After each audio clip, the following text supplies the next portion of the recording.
అనుకుంటున్నారా? రెండవది,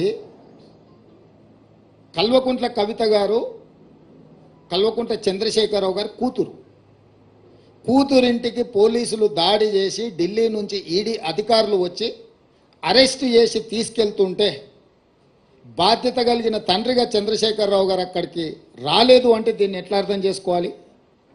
రెండవది, తండ్రిగా కాకపోయినా కల్వకుంట్ల కవిత గారు శాసన మండలి సభ్యురాలు, టీఆర్ఎస్ పార్టీ నాయకురాలు, పార్టీ అధ్యక్షుడిగా శాసన మండలి సభ్యురాలని అరెస్టు చేస్తుంటే అక్కడికి రావాలి, అక్కడికి వచ్చే అధికారులను వివరాలు అడగాలన్న సంగతి చంద్రశేఖరరావు గారికి తెలియదా? పోనీ ఇప్పటి వరకు కూడా చంద్రశేఖరరావు గారు అరెస్టును ఖండించలేదు.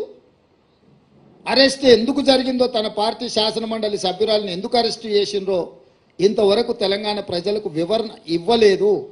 చంద్రశేఖరరావు గారి మౌనము ఏ రకంగా అర్థం చేసుకోవచ్చు? మూడో అంశము, గతంలో ఎప్పుడు కూడా మొదట ఈడీ వస్తారు, తర్వాత మోడీ వస్తారు అనుకునేటోళ్ళం. నిన్న మాత్రం ఈడీ మోడీ కలిసే వచ్చిరా తెలంగాణకు.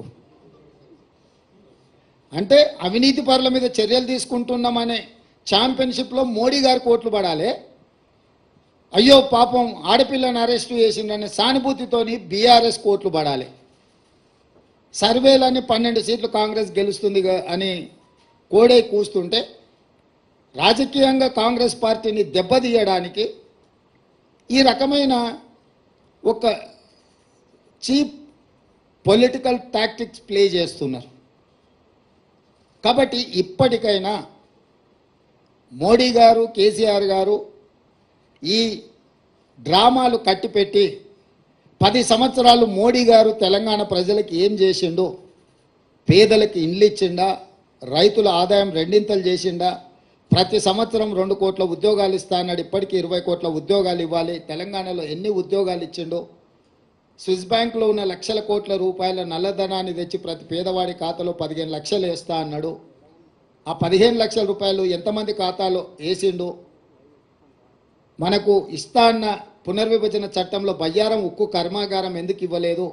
కాజీపేట రైల్వే కోచ్ ఫ్యాక్టరీ ఎందుకు ఇవ్వలేదు? ఐఐఎం ఎందుకు ఇవ్వలేదు?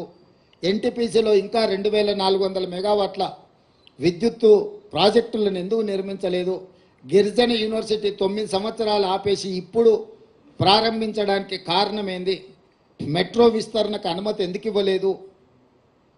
ఇట్లాంటి చాలా విషయాలలో బీజేపీకి సమాధానం చెప్పడానికి ఏమీ లేదు. కాబట్టి ఈరోజు ఈ అరెస్టులు, ఈ అవినీతికి వ్యతిరేకంగా మేము ఏదో చర్యలు తీసుకుంటున్నాం అన్నట్టుగా నాటకాలు ఆడుతున్నారు.